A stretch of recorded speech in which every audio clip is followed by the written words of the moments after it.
Welcome to the Hockey Writers Prospect Corner, a show with our top prospects writing crew, bringing you the latest news, analysis, scouting reports, mocks, rankings, and much more. From the World Juniors to the NHL Draft floor, from the farm to the NHL, our team covers everything that happens in the world of prospects. So sit back, grab a notebook, and get ready for Prospect Corner. Hello, everybody, and welcome to another episode of Prospect Corner presented by the Hockey Writers.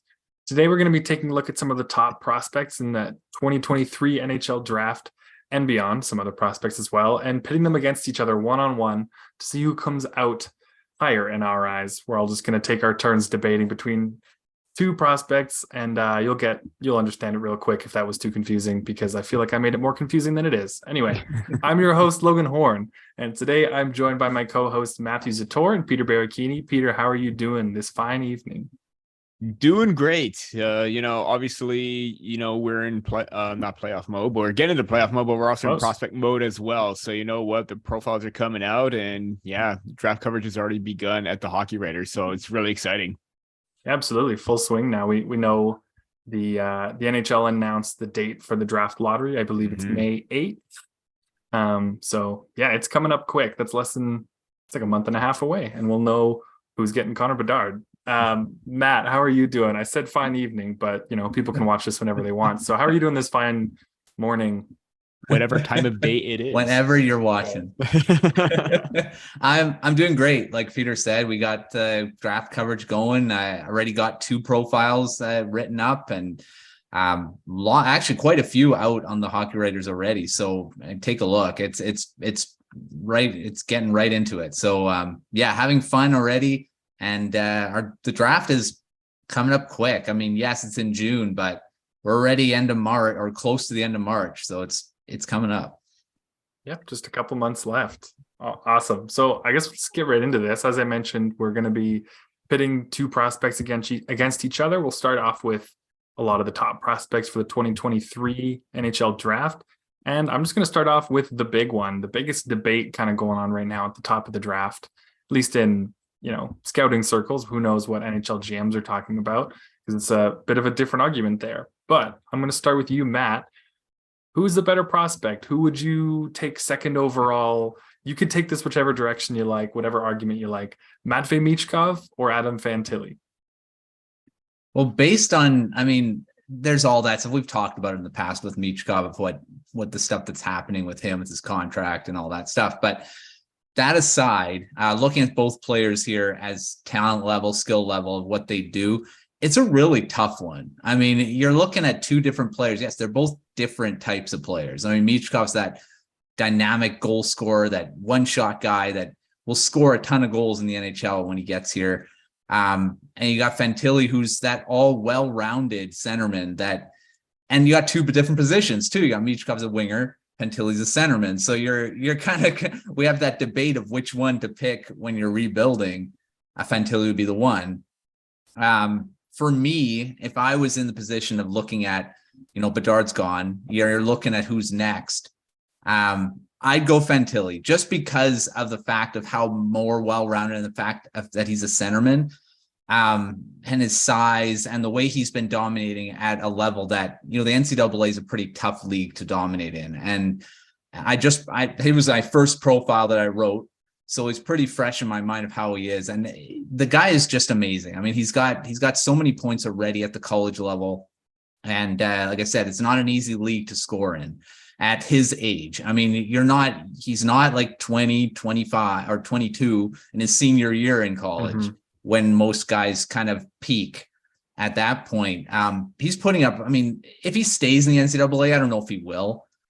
He may take the route of Owen Power and stay a couple more seasons than the team that gets him would want, but we'll see. But I think just him doing it in his first year is just, I think it goes forward to what you think he will be in the NHL.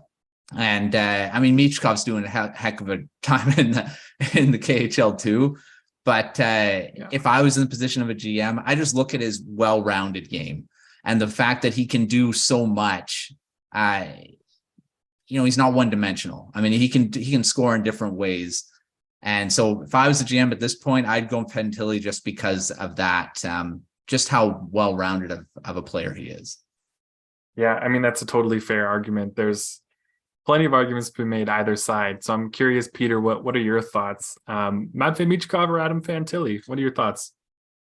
Yeah, kind of like Matt, I'm giving the slight edge over to Adam Fantilli, and just his production as a freshman is just absolutely impressive. I mean, we haven't seen that since, basically the kind of production that Jack Eichel had when he was, in his draft year too. I can't remember what his numbers were exactly, or 71 and 40. Don't know why I remember that, but 71 and 40. So what? Eichel had. 61 and 33 is just higher. It might just be higher. just higher point per game average in regards to Fantilli there. So that is absolutely impressive. Thank you. I don't need to, search anything up, Logan. I appreciate that. But yeah, no, it's just absolutely impressive what he's able to do. And he's turned into like a complete, well-rounded centerman. And, everyone's going to point to the fact that he didn't have the best, World Junior tournament. But you know what? 5 points in 7 games, especially down into the later rounds when it was the elimination games. That's when Fantilli started to rise up and show his true side. So you have that going for him. And if anyone's going to say, oh, not number 2 or 3 or whatever, the second best prospect in the draft, put that tournament out of your head, because he showed what he was able to do, and even at the collegiate level. And for Michkov, again, it's hard not to like pinpoint what he was doing before, because of, he wasn't getting quite the same amount of ice time in SK Petersburg. Got loaned to HK Sochi. They were probably low at the standings. And then all of a sudden, he goes on for 20 points in 27 games. Absolutely impressive. And then another 7 in the MHL playoffs, where he's just well above a point per game and 4 goals in 5 games. So, both players are gamers. Both players can do a lot of damage in their own right. Kind of like Matt, I always go to the center because of the complete advantage that they have in teams look to build down the middle. So obviously Adam Fantilli has a slight edge, but Matvei Michkov, man, he is just an absolute powerhouse goal scoring winger. So if he's able to manage to still do that kind of production on poor teams and still make himself noticeable, yeah, he's still not going away quietly in regards to being a top 3 pick this year. Yeah, absolutely. I think what you touched on there is absolutely right, that you can't really go wrong here. They're both going to be excellent players. They're both incredible prospects. Personally, I think I'm back on Michkov. It's close enough to a coin flip that it really is just context dependent on the team that's picking second overall. If you have your centers, if you're a general manager that knows you have a job in 3 years when Michkov makes it to the NHL, you might take him, because I just see a player that is unlike anything I've ever seen. Fantilli's incredible, don't get me wrong, but Michkov is just another beast. And he finally got minutes in the KHL, going to Sochi, as you mentioned, Peter, second last place team in the entire KHL at the end of the season. But from the time he joined them until the end of the season, he led them in points, and he just turned 18, I believe. So that's pretty incredible. Obviously, Fantilli also scoring like almost 2 points per game in college. But you look at quality of teammates, quality of competition, playing in a pro league instead of playing in college, playing with not a lot of help compared to playing with a pretty solid team in University of Michigan. I don't think you can go wrong. I think Fantilli has a much better shot of going second overall, but personally, I'm leaning to Michkov right now. Just pure talent, take out context, but obviously context matters. Okay, so now the next few here, or I guess all of them, are kind of themed. I've got similar types or some similarities between these kinds of players. So first, we're going to start off with Russian defensemen. So, Peter, I'll start with you. Would you rather have Mikhail Gulyayev, who's kind of a prototypical offensive defenseman? He's a little undersized, excellent skater. Or Dmitri Simashev, who's much bigger, much better defensively, but has shown not a lot of offense, even in the MHL, the Russian junior leagues this year. It's a good thing these aren't quick fire questions, because man, you're making it tough on all of us. Yeah. Usually I go for the defensive stay at home type of players, but I'm tending to lean towards Mikhail Gulyayev because he has that, it factor on the back end that can just be very dynamic. And especially when you're in a late game situation, he can rush the puck up. He's very slick. He has great control. I think that his ceiling projects a little bit more higher because of that offensive game. And, I did become a fan of Dmitri Simashev because of you, Logan. That's a big, reason why he's high up on my list. But because of his defensive game, and it all depends on what a team's looking for. Are they looking for a puck mover, or are they looking for, that stay at home, shut down kind of defender to block shots, get into the lanes, and just be a physical force and presence on that back end. So obviously, I tend to I'm going to lean more towards Gulyayev because of the upside that he has and just the dynamicism that he has to his game more than Simashev. Yeah, absolutely. I think you hit the nail on the head that Gulyayev has a much higher ceiling, but he also, has more of a potential to not work out. Simashev feels like a bit safer of a pick, but also not as exciting of a pick. But, there's a balance in there somewhere. Matt, what are your thoughts? Do you think you'd prefer Mikhail Gulyayev or Dmitri Simashev, two Russian defensemen? My thing is always that you can teach defense. That offensive ability, that instinct is, I think, naturally there. So if you don't have it, I don't think you can get it. You may be able to develop a little bit, but defense, you can teach systems. You can teach all that stuff, I think. And, you look at, this is a perfect example of Quinn Hughes. When Hughes came out of his draft, everyone was saying defensively, he's going to be like, there's a problem. Like he's pure offense. Doesn't have a lot of defensive game. Now he's probably one of the better two-way defensemen in the NHL. I mean, that was taught from different coaches. I don't know who ultimately taught him all of it, but overall, he's a much better defenseman now than he was when he came out of his draft year. So you're looking at these two guys. I go for a guy that has more, like you said, that more higher ceiling offensively, maybe just needs some work defensively, but that can be taught by a plethora of coaches and, different things like that. So as much as like Simashev, yes, he's a great great defensively. He's bigger. He'll block shots more often, but I think you're going to get more out of a Gulyayev. To me, I mean, if I was looking at these two, I would probably pick the more offensive guy because you can teach the nuances of defense more than, if a guy already has it, doesn't have much offense, it's going to be harder to teach that. So, I mean, ultimately, yeah, that's where I am for that. Yeah. Yeah. I mean, those are all fair points. I guess I'm just going to keep being a contrarian here, but I really like Simashev. The size helps his case in my eyes, but also I'm sure in general manager's eyes. I think there's like a 5 or 6 inch height difference between the two of them, with Simashev at 6'4". He's a really good skater. I feel like when you think defensive defenseman, you don't think high-end skates. I don't know. I just can picture a few guys in the NHL.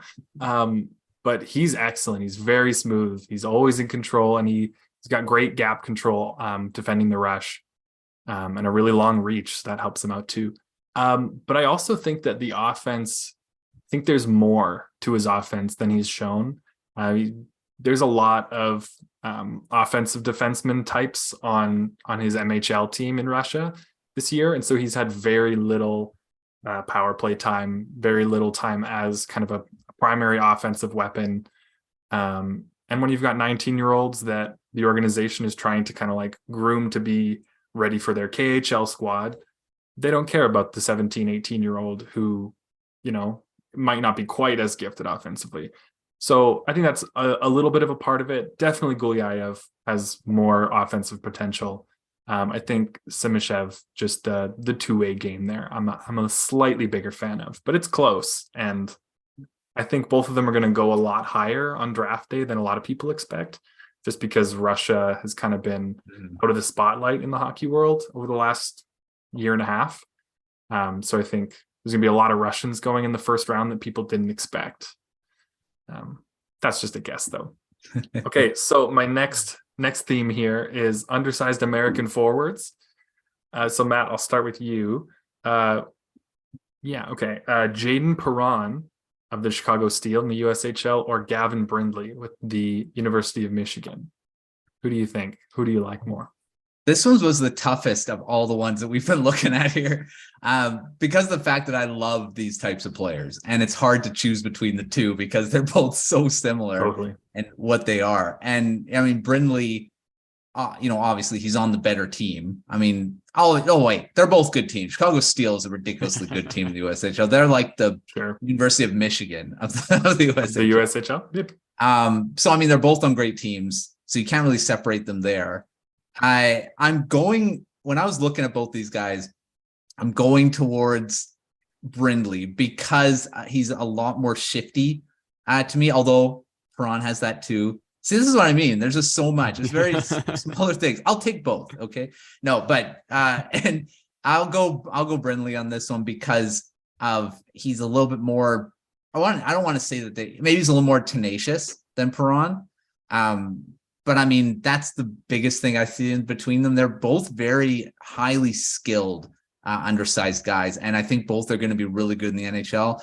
But just on a slight being the guy that's a bit more tenacious in his play, I'll go Brindley. But I would definitely be persuaded to go Perron as well. So, yeah. Yeah. Well, I'm happy to hear it was a tough question because I was trying to make these a little bit of a challenge. Peter, what are your thoughts? What do you think between Jayden Perron and Gavin Brindley? Who do you like? I know you like both, but I think I know the one you like more. Yeah. Your intuition is right. I'm going Jayden Perron. I'm going to be a homer here, not because I'm writing his profile or anything, but no, I really do like Jayden Perron. I took note of him, at the beginning of the season when I was doing my 32, and I'm looking at players who I may have missed, and Perron was always one that stuck out because of the fact that everyone's going to look at the fact that he's 5'8", 157. May get pushed off the puck very easily. And that may be the case sometimes, but at the same time, his hands, not the best skater, but his edge work and the way that he uses the lower center of gravity to try and shield the puck really helps him out and make, it's kind of a situation that may deter him, make it into a strength of his. So just the fact that he's succeeded everywhere he's been, and from AAA playing in Winnipeg to right now with the Steel. I mean, you could try and look at the fact that he's playing with the potential consensus top overall pick and Macklin Celebrini for next year's draft.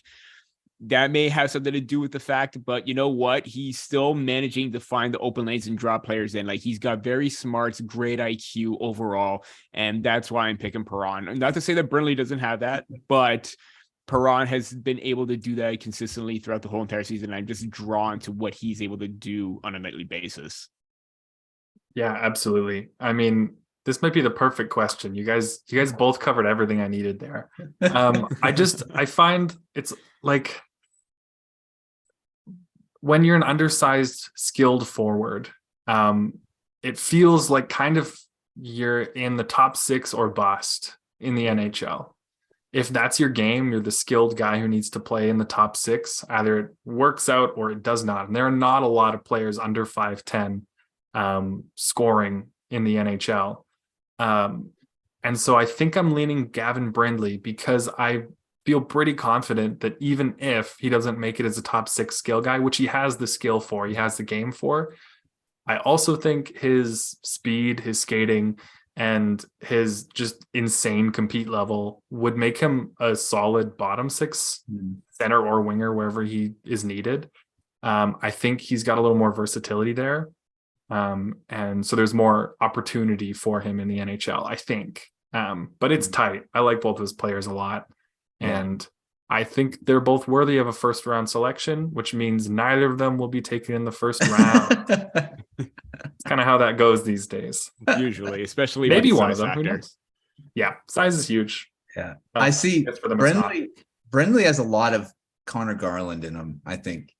It's a good comparison. Yeah, the puck protection for a player that size, usually you'd expect it to be a weakness, but it's definitely a strength for Garland, like you said, and Brindley, which is just kind of fun to watch because they have to move unlike other players. They have to move differently. They've got to use their bodies differently, and it's a ton of fun to watch. Yeah. Easy players to root for. Okay, so now we're going to chat about probably the top 2 defensemen in the class, and I'll get your guys' thoughts here. So Peter, Who do you like more at the moment? Axel, Sandin, Pellikka, or David Reinbacher, or someone else if you want to pitch in someone else?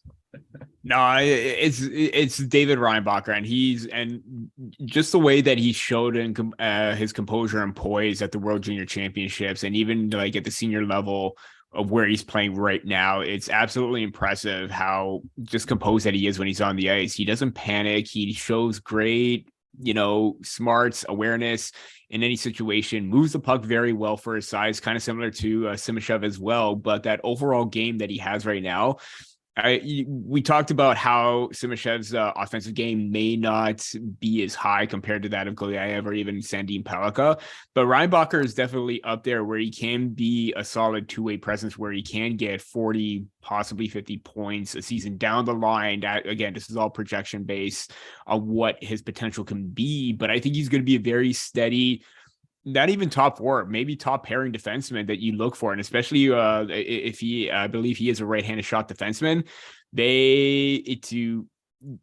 teams want that right-handed shot because they're like, a diamond in the rough kind of thing. So for him to be a right shot, already a developed two-way game, playing well at the senior level, he's checking off all the boxes and he's just impressing right now. So I'm going to go with Reinbacher. Yep, that's everything I'm going to say, so I'm not going to say anything. Matt, what are your thoughts? Axel, Sandin, Pellikka, or David Reinbacher?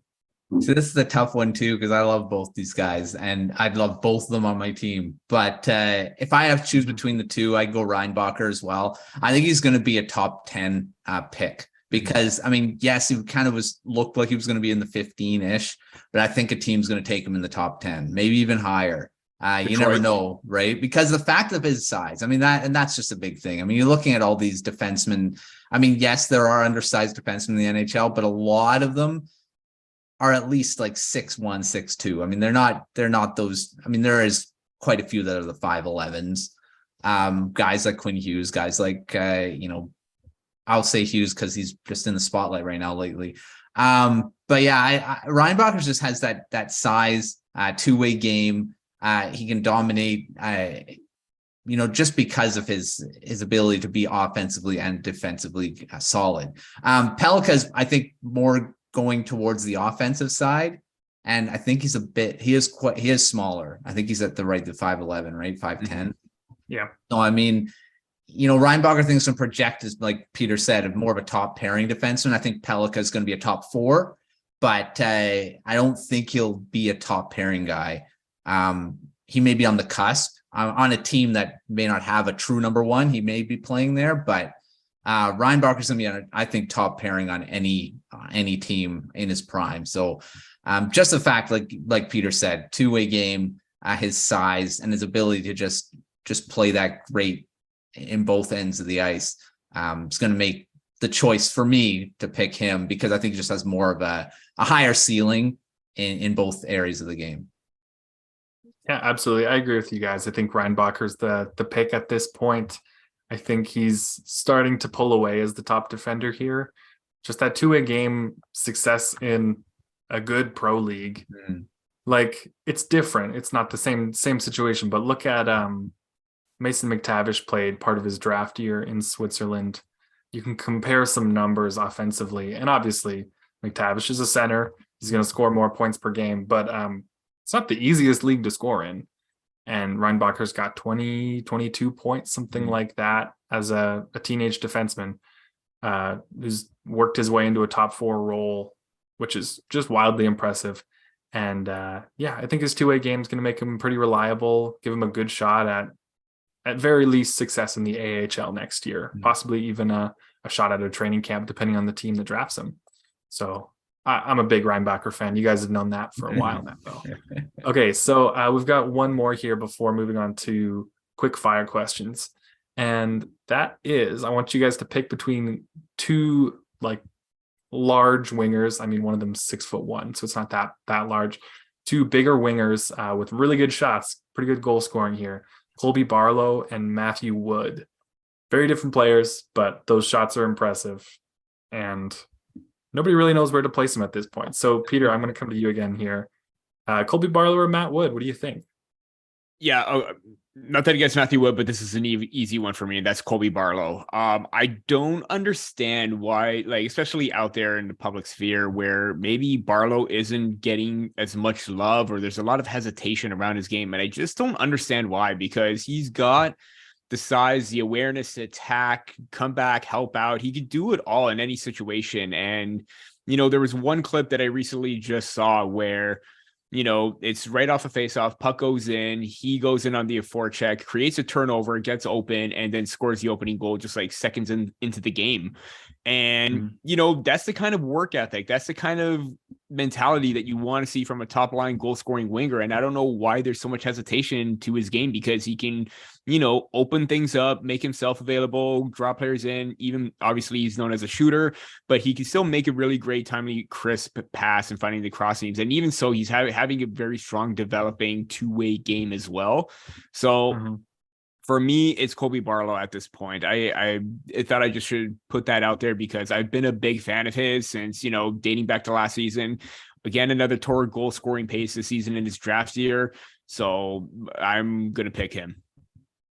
Yeah, totally fair. I'm excited to see the fight start once Matt gives his answer. But Matt, what do you think? Colby Barlow or Matthew Wood? Who do you like most at this point? Matthew Wood. Really? I don't know. Colby Barlow's good. I mean, I haven't dug a lot as deep as Peter into his game, but just looking on the surface, they're both raw wingers. I mean, they're both going to be guys that are going to need some things that are going to have to be developed, obviously.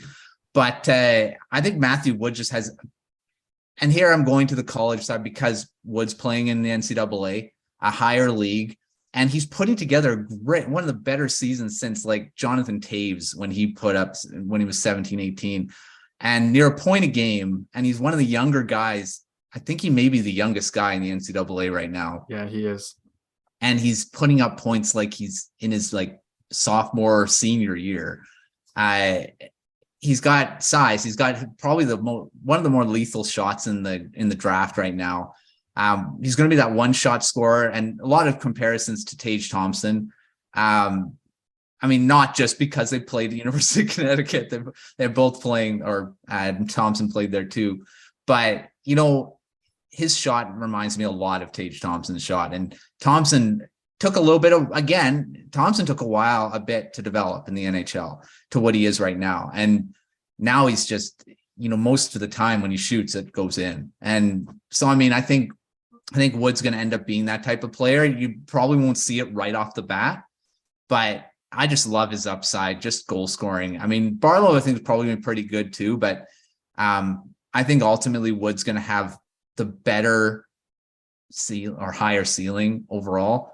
But I not just because, like I said, I wrote his prospect profile, so I really love his game, and I think Wood's going to be a heck of a player in the NHL when he gets there. I didn't realize I picked everyone that you wrote profiles on here somewhere. Didn't give you a good, didn't make it easy on you to be impartial, but no, you did a good job. Don't worry. I think this is it's kind of a tough one. Matt Wood, I think, is kind of underappreciated for the like you were saying, Matt, like just the ridiculous production he's had as the youngest player in college hockey. I think third highest among freshmen, behind Brindley and Fantilli. But his skating is worrying a little. I mean, he's got the shot, he's got the hands and the size. I want to see him get better at skating. We'll see. There's a lot of time for that, though. He's still young. So at this point in time, I'd be leaning Barlow, partly because, like Peter said, I don't really know why people don't like Barlow. Most of what I've seen is that people question whether he's peaked already, like physically, he's physically matured already, but he's 6'1". It's not like he's 6'4" and he's only winning puck battles because he's stronger and taller. He's not scoring goals because he's taller than other people. Like, I don't really get that argument. I think it's a little weak. I think that should be a strength because he's already got that NHL size and mentality. Yeah. I feel like he's got a decent shot to make a roster next year. I mean, he's pushing 50 goals this year in the OHL as a draft eligible player, which for players not named Connor Bedard in the CHL to score 50 goals as a draft eligible is pretty impressive. We don't notice how impressive it is because Bedard has 70. But I'd be leaning Barlow right now. The two-way game, the penalty killing, I like that a lot. But I'm very excited about Matt Wood as well. Okay, we're going to do a couple quick fire questions here. You guys have not seen these, and I want your quick and honest answers as quick as you can. This one is hard, but you'll be able to check off a couple really quick. Don't worry. In 10 years, when we look back at this draft class in 10 years, who do you think will be the 5 best players in no particular order? And I'll give you at least one that you'll be able to check off. Connor Bedard. So now just give me 4 more. Matt, give me your best chance. Give me your best 5 list you can come up with. All right. Well, Connor Bedard, obviously. Bedard. Adam Fantilli, I gotta have him in there. Fair. Zach Benson, I think is going to be he's going to be big. David Reinbacher, and we need one more, right? One more, yeah. I'll go Riley Height. I really like him too. I think he's my 5th. Nice. Okay, Peter, who's your 5? Connor Bedard, 1 through 5. Okay. All right, I mean, I mean that's the easier one, but I would, if I have to go a little bit more in depth, just for the sake of the show, it's going to be Bedard, Fantilli, Michkov, Benson, Moore. Ooh, Moore. I like it. I'm a big fan there. I'm going to go with Bedard, Fantilli, Michkov. I just feel quite strongly about those 3. And I'm going to throw out one safe pick and one not so safe. And my safe one, I'm going to go with Will Smith. Just the playmaking and the delay game, the hesitation, whatever. It's really good. And then my not so safe pick is Andrew Crystal. Because if he hits, he's going to be tear up the league. He's going to be like a Kyle Connor, something like that. But if he doesn't, then he will not be talked about on that list at all. Okay. All right. This one is easier. But I'll still make you guys think a little bit. You guys both said Fantilli over Michkov. So he's both of your second overall picks basically at this point in time. So I need you to fill in the blank, Peter. Aside from Connor Bedard, Adam Fantilli is the best draft year prospect since blank. Since who? Adam Fantilli is the best draft year prospect since who? Because, I mean, we all kind of know Bedard is the best draft eligible prospect since probably McDavid. Mm-hmm. There's an argument for Matthews, but he wasn't this in his draft year. He was shortly after, but it's a tough one. You can give it your best. This is a very tough one. I am going to say, this is tough because you have a lot of first overall picks that really haven't quite, not necessarily lived up the hype, but they took a while. Like you've seen what Nico Hischier is doing right now. That's great. It took some time for him. Rasmus Dahlin as well. I am going to say, I'm probably best prospect since. You know what? I'm gonna do it based on this. I know it's taking me a while for a quick fire question. It's all good. But I am going to say since 2021, Cincinnati Beniers. I will say that. Okay. Interesting. I thought it would go a little further back, but I'm a big Beniers fan as well. I'm a big believer. I don't know. That's probably one I'm going to regret later on, but that's the only thing I could think of. It's all good. I'll just make sure I clip that and I'll save that for 5 years from now. When he scores 100 points or something. No, I'm just joking. You're doing great. I'm really putting you on the spot with this one, so I appreciate you guys playing along. Matt, fill in the blank. Aside from Connor Bedard, Adam Fantilli is the best draft year prospect since blank. Why? I don't know, and I don't have a big explanation for this. So the first name that popped in was Evgeny Malkin. Ooh, way back, and Malkin was way back. Was he second overall pick? Yeah, second. See, I'm going back to a second overall pick too. So technically more recent than first overall that year. So yeah. So I don't know why his name came to my head first. I like it. So I'm going to say that because I feel like Fantilli is I don't know if he's the same as Malkin, but that type. There's similarities for sure. Similarities to him. So yeah, I'm not sure why it came into my head, but I'm going to go with it. It's definitely a better pick than mine. It's all good. I'm going to go kind of similar to you, Matt, sort of a stylistic comparison, but also just where I think it kind of lines up. I think Fantilli is probably the best draft year prospect, not necessarily long-term projection, but maybe draft year prospect since Matthews. I think if Fantilli had a better shot, we'd be looking at him in a pretty similar way we look at Matthews with a well-rounded game, tons of offense. Not quite the size of Matthews, but not far off. I don't know. That's what I'm interested in. I can't think of a first overall pick who I would take over Fantilli since then. But I think Jack Hughes would be in the running with what we know now. Yeah. But draft year, like you can compare his draft year to Will Smith's draft year, and none of us think he'll be, or I'm the only one who thinks he'll be one of the top five players from this draft class in a few years. So, maybe 2 points per game in the NTDP isn't the most exciting draft year. Still insane though. Anyway, thank you guys for playing along. Is it too late to change my pick to Jack Hughes? It is. No, it's fine. It's fine. It was a great question, because I'm trying to figure out like how everything has played out since then, especially since McDavid and Matthews. But that Balkan pick is a really good comparison, Matt. Yeah, I like that one too. I have something. Something's going on in there. Well, thank you guys for playing along. I know those ones were quite the hot seat questions, but they get easier from here again, I promise. All right, we're just going to take a quick break. I'm going to mention that this episode is brought to you by our sponsor, Hockeypedia. Have you ever been looking for details on a player that just competed in the World Junior Championship? Do you want to know who owns the Florida Panthers? Do you want to know how many prospects selected in the first round by the Vegas Golden Knights are still on their team? It's one. Have you ever wondered about the stories behind each of the NHL awards?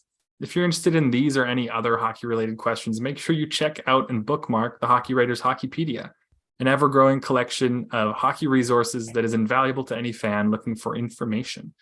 Look for a link in the show description and dive in today. Awesome. All right, we're going to take a look at some other prospects outside of this year's draft here, just a couple. And I want to get you guys' thoughts here, because there's a lot of players that are easy to make comparisons between.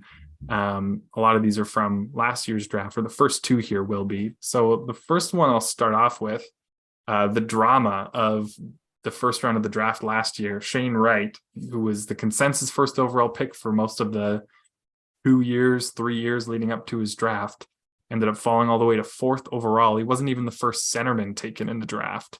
So Matt, I'll start with you. Would you rather have Shane Wright or the centerman taken just before him, Logan Cooley? This is an easy one for me. Nothing against Shane Wright, but I love Logan Cooley. I mean, I loved him when, again, you picked another guy. I wrote his draft profile. So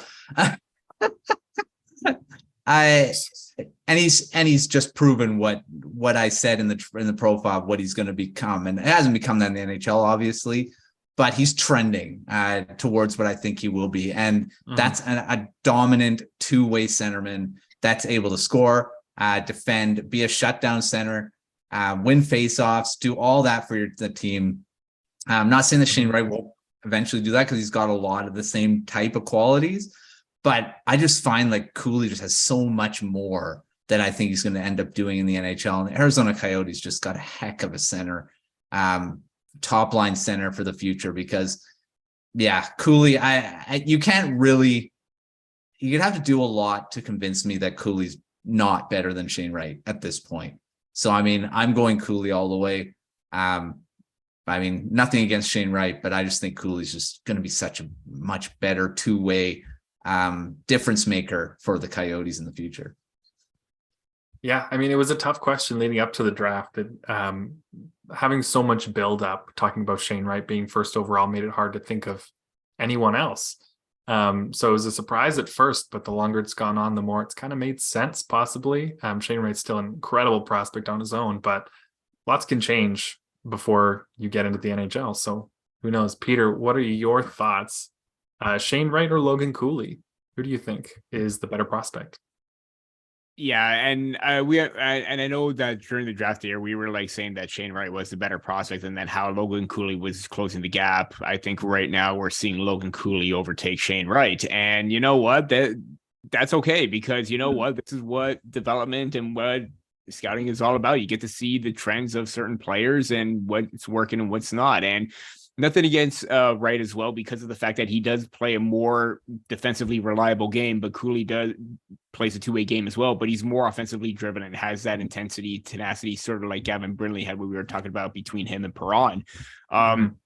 Just got that insane work ethic. And we saw him, leading the way for University of Minnesota this year, again, 52 points in 35 games as a freshman, just absolutely impressive of what he was able to do, especially on that top line with Jimmy Snuggerud and Matthew Nyes. So hard to not pick him over Shane Wright at this point. But then again, both are going to have successful careers in their own way. Yeah, absolutely. I mean, they're both solid two-way guys, but like you guys are kind of saying, it seems like Shane Wright has a little bit more of the defensive tilt, Logan Cooley a little bit more of the offensive tilt. Both great players. It's tough to say right now, but definitely Logan Cooley has it's tough to say what they'll be at the end of their NHL careers, but Logan Cooley has definitely overtaken Shane Wright right now, at least. Go team Logan. Logan Stankov and Logan Cooley, it's growing. The Logan army is growing in the NHL. I think also all the drama around Shane Wright this year, not quite being ready for the Kraken, at least in their eyes, and then sitting out a lot of games and then playing a few in the AHL, and then now he's off in the OHL. It's been a little hard to get a read on him. He's been really great in the OHL, I think second in the league in points per game, in a smaller sample size than most players, but in 20-something games, behind only Brant Clark, actually, who has, I think, just the most insane stat lines you've seen. Since he joined the OHL after the World Juniors, he's leading it in points, which is just nuts. But Logan Cooley has just been dominant as a freshman in the NCAA. Who knows what Shane Wright would be in the NCAA this year? Maybe he could do something similar, but that top line that you're talking about, Peter, there with Cooley, Snuggerud, and Nyes is just ridiculous, just dominant. Excited to see how they do in the rest of the NCAA playoffs. Yeah. Okay, we've got another pairing here. Players taken really early in 2022. The two defensemen that went up at the top, Simon Nemec and David Jiricek. Peter, what do you think? Where do you stand on these two guys now? I can't quite remember where you landed on them by draft time last year. Where did you have them, and has that changed much? I had Nemec ahead of Jiricek. That was for sure. And, you look at the points. Jiricek has more points than Nemec this season, but Nemec has, sort of that more complete, well-rounded game that he has in his repertoire right now. Jiricek, that's still, again, that's still relevant as well. So it's really tough, but I don't know. For me, I'm probably just going to be a homer and pick Simon Nemec because of the fact that, kind of like Matt. Yeah, I wrote his draft profile and everything, but I don't know. I think this one is more difficult because both have made a seamless transition to the North American game. Both are playing really well in a senior league or, the second tier league behind the NHL and the American Hockey League right now. And both are standing out and having an impact on their future franchises, farm system. So it's, I'm just going to pick Nemec because of the fact that, I've always loved his creativity on the back end, the smarts, his ability to pressure. But then again, that's not to say that Jiricek does the same thing as well. But to me, this one's a toss up. But if I'm just picking one, and that's Simon Nemec because why not? Yeah, I mean, it doesn't matter. You can pick whoever you want. Yeah, that's a good pick. There's good reasons all around here, though. So, Matt, I'm curious what you've got. What do you think between Simon Nemec and David Jiricek? Who do you like more right now? Yeah, I'm leaning towards Nemec. I fell on that side when we were talking about this in the discussion last year in the draft of who should go first. I was on Nemec all the way because, Jiricek's got he's a bit bigger. He's a couple inches bigger. It's not crazy. But, I think Jiricek has a bit. See, again, like Peter said, it is a toss-up. Both defensemen, they're both going to be great for their teams, and they're both great in the AHL. Looking at Nemec, let's say the Comets, are they a better team overall? Because he's a +12. and Jiricek's a -10. So, I mean, much with plus minus, Nemec is, if you look at the plus minus, Nemec is playing better defensively. But is it the fact that they're a better team than overall? But I mean, and Jiricek's played a couple games in the NHL this year, is a -4. But again, this is on the Columbus Blue Jackets, who aren't that good of a team. And those 2 games, I think he was very exposed defensively. So I'll go Nemec, because I think slightly he's gonna, I think I said the same thing. He's gonna have a big higher ceiling than Jiricek, because it's just a bit better. Although, like I said, I'd take both on the team, on my own, on a team, if I'd be picking, if I was able to. Yeah. I mean, I feel like it's pretty clear that Nemec has the better situation he's coming into, with the New Jersey Devils having already one of the best defensive groups in the NHL, with Luke Hughes on the way soon, with plenty of other solid choices coming, even after trading away Mukhamadullin at the deadline when they added Timo Meier. David Jiricek is going to have a lot more asked of him as soon as he makes it to the NHL, probably next year. Yeah. I truly believe the only reason he's not in the NHL is because they want to keep losing games, and he would make them better, because that's how good he is as a teenager right now. I'm leaning slightly to Jiricek right now. It's not just the points, but that doesn't hurt. If you look at all U20 defensemen in the AHL, it's Jiricek, Edvinsson, and then Nemec. Very impressive that those 2 are around. Edvinsson and Jiricek is well above him, I'd say, in terms of points and points per game. But he's been able to play such a big role there because a lot of their AHL team has been playing in the NHL this year. So there's the opportunity. There's goals against also, as you mentioned, Matt, with the minuses. But I'm a big fan of David Jiricek. His skating has never been, in the last year, it hasn't been quite back to 100 ever since that knee injury at the World Juniors.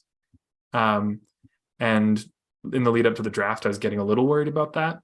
But he's looked most of the way back, most of the way comfortable. And I still think his skating is a plus in his case. And I'd go for him, but it's close.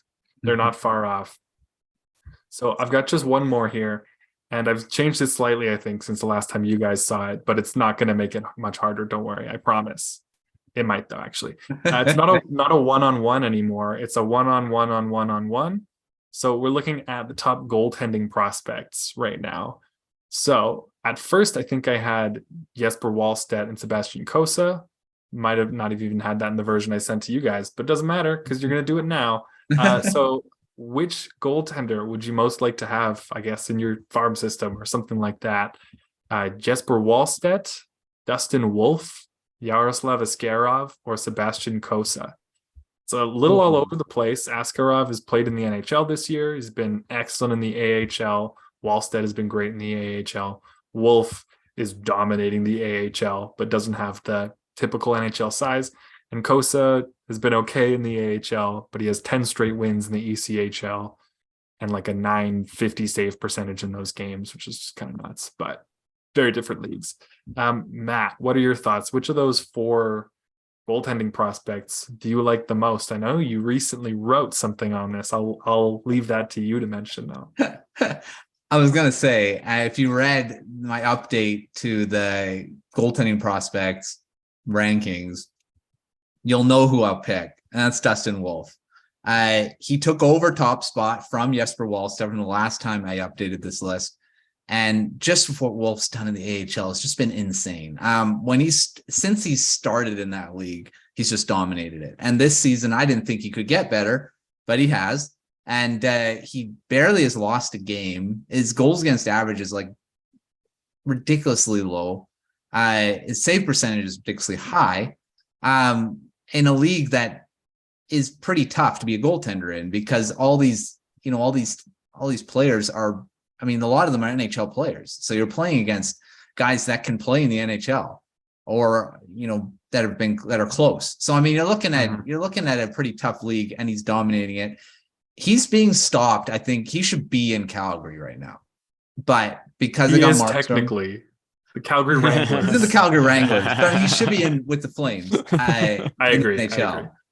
So, I mean, he's being blocked by Markstrom and Vladar.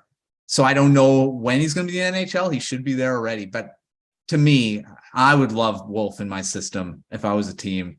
And as long as, yes, all the other three are great goaltending prospects too. I just think Wolf is just so much closer to being an NHL starter at this point. If you can translate that from the AHL, and usually if you're dominating the AHL as a goaltender, most of the time you're going to be able to do pretty good in the NHL.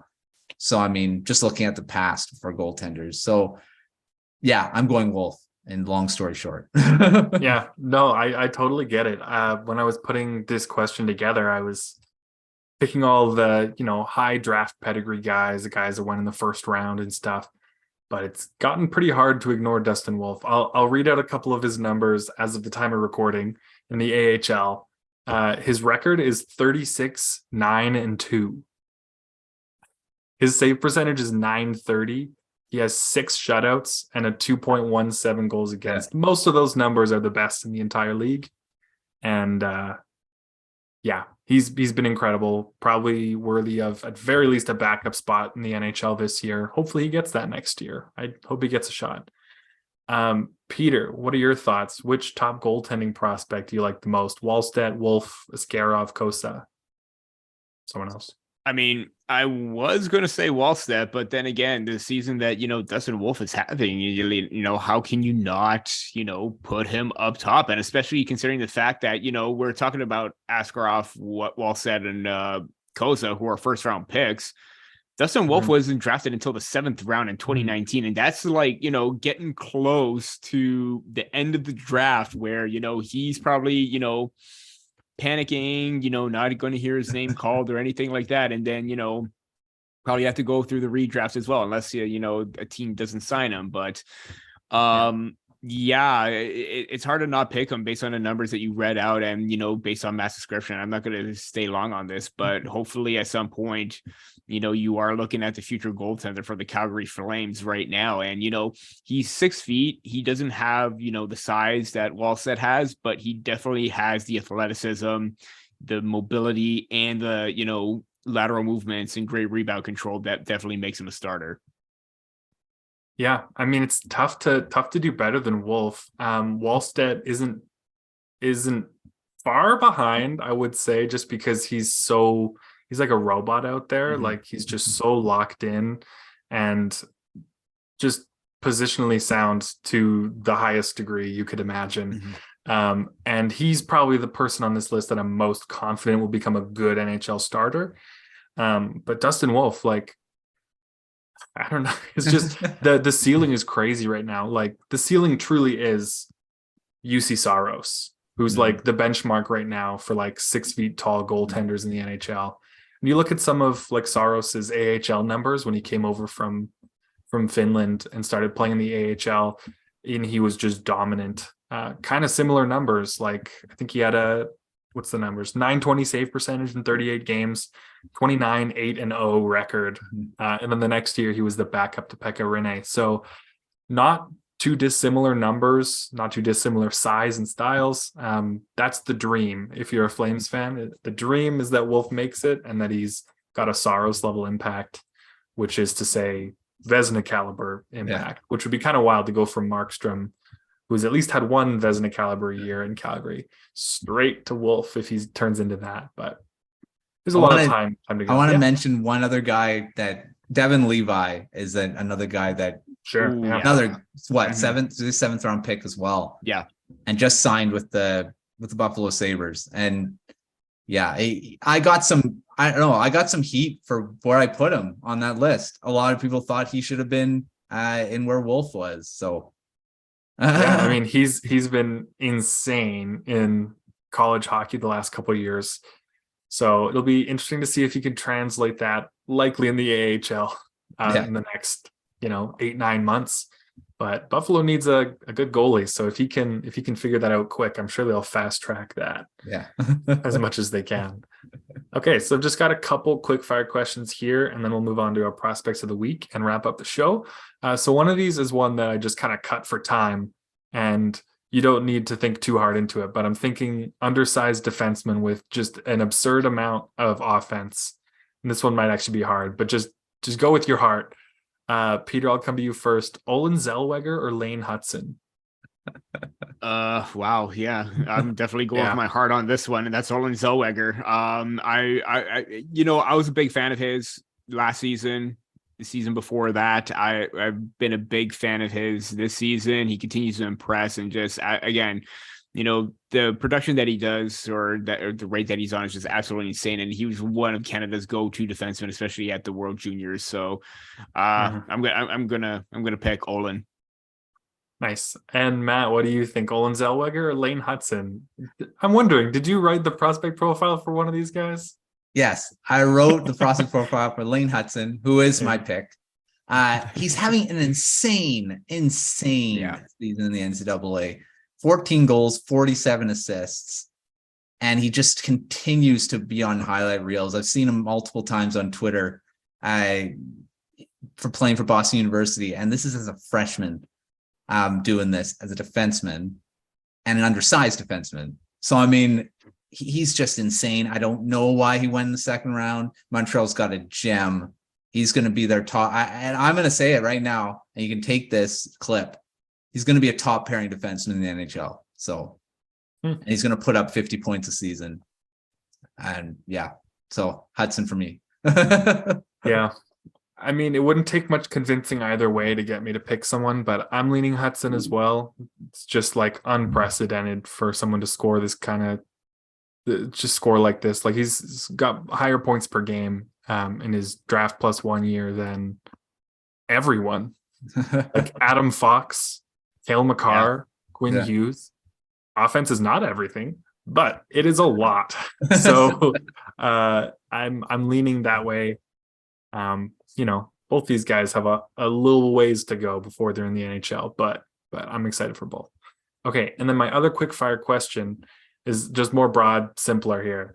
If you were an expansion team, brand new expansion team, you get Team 33 in the NHL, and you get to steal the entire prospect pool from one other NHL team to start your own franchise.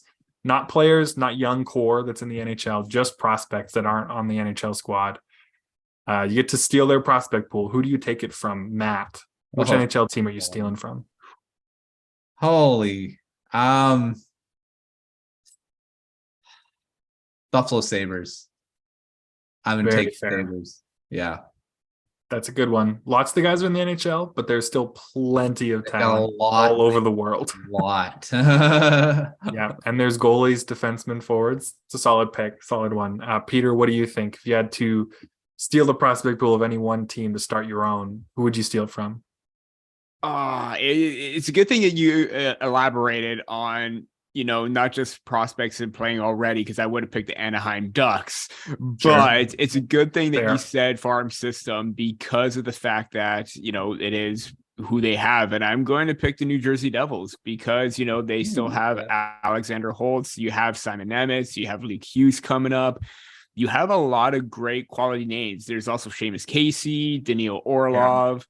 They seem to be set on the back end. So I think that with that defensive unit, you have a lot of promise for the future. And I think that's why I would go with that, because you can always add forwards and find that kind of skill. But to have that kind of depth that you have with, a top possible pairing with Nemec and Hughes, you have the depth behind that. I think that's really strong. So I would probably...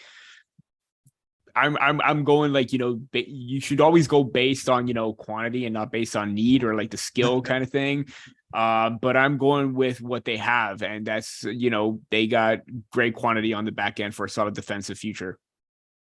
Yeah, those are both great picks. I'm going to go with the Minnesota Wild just for variety. You get Wallstedt, you get Brock Faber on defense. You've got like Marco Rossi, Danila Yurov. I think Servac Petrovsky's there as well. They've just got a lot of prospects everywhere. Judd Brackett doing the Lord's work over in Minnesota.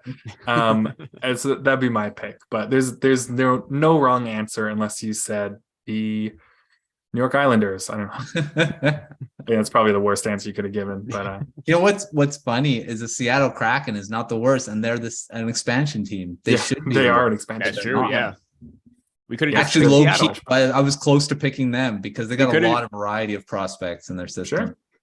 That would have been a good answer, though. Which expansion team? Just pick the one that already had a great draft. Yeah. Oh, that would be the most NHL thing to ever happen. To just like they figure it out so quickly, and the NHL's just like, no, we're just gonna take that away from you. Yeah. Start again. Try it again. See if you can do it twice. Oh my. Okay, so we're gonna wrap up today's show the way we like to do every week, going over our prospects of the week. And Matt, I'll come to you first here. Who's your prospect of the week this week? You just mentioned his name. Marco Rossi is my prospect of the week this week. Minnesota Wild top prospect, and a lot of people were hoping. I know Mariah, shout out to Minnesota Wild writer here. She was hoping Marco Rossi would be in the NHL this season full time, but hasn't happened. He's been in the AHL for most, I'd say, all the season. I don't think he may have played maybe a couple games in the NHL this year, but he's played most of it in the AHL, putting up tons of points. He's got 45 points in 44 games, so a little bit over a point a game. Just had his first pro hat trick a couple days ago as we recorded here. And he's having a heck of a season. I hope that he's in the NHL soon, because I think he's got that dynamic, being that. And like Logan, you said this before we started recording. Minnesota Wild needs centerman really bad. I mean, Sam Steele, I think, has played top line center at times this year, and he's not a high end guy. So I mean, Marco Rossi's potential to be a first line center, and he's just putting it together in the AHL. He's got the last bunch of games. He's got what? Let's see if I can do some quick math here. 7, 8, 9, 10, 13 points in his last 9 games. So not bad. It's not bad. So I mean, not bad. 8 games. I've miscounted, but yeah. So I mean, he's been putting up the points, and playing at an elite level in the AHL. We'll see where he is next season. I've mentioned this before. He got through a health scare not that long ago with COVID and stuff like that. And he's come back, and that's awesome for him health wise. And he's just dominating the AHL right now. So we'll see if he's playing at the next level next season. He's already been in the NHL. He was last season. I know that for sure. Had a few games. So, but very exciting prospect, one of our offensively driven guys. Very exciting to watch. So keep an eye on Rossi for next season. And if you're watching the AHL, keep an eye on right now, because he's putting on a show. Yeah, absolutely. I feel like he's definitely one of the easier players to root for. All the adversity with his health the last 2-3 years. It's really cool to see him fighting through it and getting right back to the kind of player that we all knew he could be when he was drafted. I think 10th overall a few years ago. Easy one to root for. I hope we see him in the NHL soon. Peter, who is your prospect of the week this week? Yeah, I'm looking ahead to next year's draft, and I'm picking Beckett Seneca from the Oshawa Generals. Obviously, in 2021-22, he had a fantastic season with the Marlboros, 80 points in 45 games. And when you have that kind of production, there's going to be a lot of, promise and hype surrounding you. And, already this season, under a point per game this season, 50 and 58. And the Generals have been kind of, up and down this season, been inconsistent, but, he's always been a standout. Every single time I watch a Generals game, I'm always drawn to his high-end skill, his IQ, his awareness. His ability to drive the lanes is just absolutely phenomenal. And he made history. And this is from the OHL, Twitter feed. He became the first Generals. It says 16-year-old, but he's now 17. But he became the first Generals rookie to record 50 points in a season since Michael Del Zotto in 2006 and 7. Now, we know Del Zotto was a standout junior player, didn't quite have the best NHL career, but still an effective defenseman. For him to join that company and have that kind of production in his rookie year is very impressive. And I think this is just the beginning for him, and he's going to probably have another breakout season next year in his draft year. So Beckett Seneca is my rookie, not rookie, but my prospect of the week. Nice. Jumping a little bit too far there, but he's my rookie of the year. Ahead of everybody else, ahead of Connor Bedard. 2027. Yeah, that's right. I'm also projecting into the future quite a bit. Just someone that I think is a fun name to keep an eye on. Philip Ekberg is a Swede playing out in a bunch of leagues. I guess I was going to say one, but he's played in like 4 this year. He just turned 15 like a month ago. And in his very first professional hockey game, he played in the Allsvenskan. He scored a hat trick. But the wild thing is, I saw all these highlights, people sharing it on Twitter. I'm like, that's hilarious. I got to check this out. How was the rest of his game? Was he just kind of like coasting in the offensive zone the whole game and scored 3 goals? But no, he was actually like driving play. He was like coming back hard on defense. And I was really impressed. He's played a lot of games in top U18 league in Sweden and the top U20 league in Sweden, where he's like a point per game as a 15-year-old this year. So he's not eligible for the draft until 2025, which is the year you'll see guys like James Hagens, the American, and Michael Misa, Canadian guy. So Ekberg might be a name that kind of joins that list as a top prospect to keep an eye on for 2 more years. So there's a good chance we'll talk about him again, but that's my prospect of the week here. All right, well, that does it for us this week. Thank you all for tuning in to another episode of Prospect Corner. Make sure you subscribe to the Hockey Writers YouTube channel to make sure you don't miss the rest of our episodes. And make sure you check out our site, thehockeywriters.com, for tons of 2023 NHL draft coverage that has already started and is going to continue for the next 3+ months leading up to the draft. Make sure you check out Hockeypedia on thehockeywriters.com. And thank you, Peter. Thank you, Matt. Thank you all for watching this week's episode of Prospects Corner. We'll see you all next time.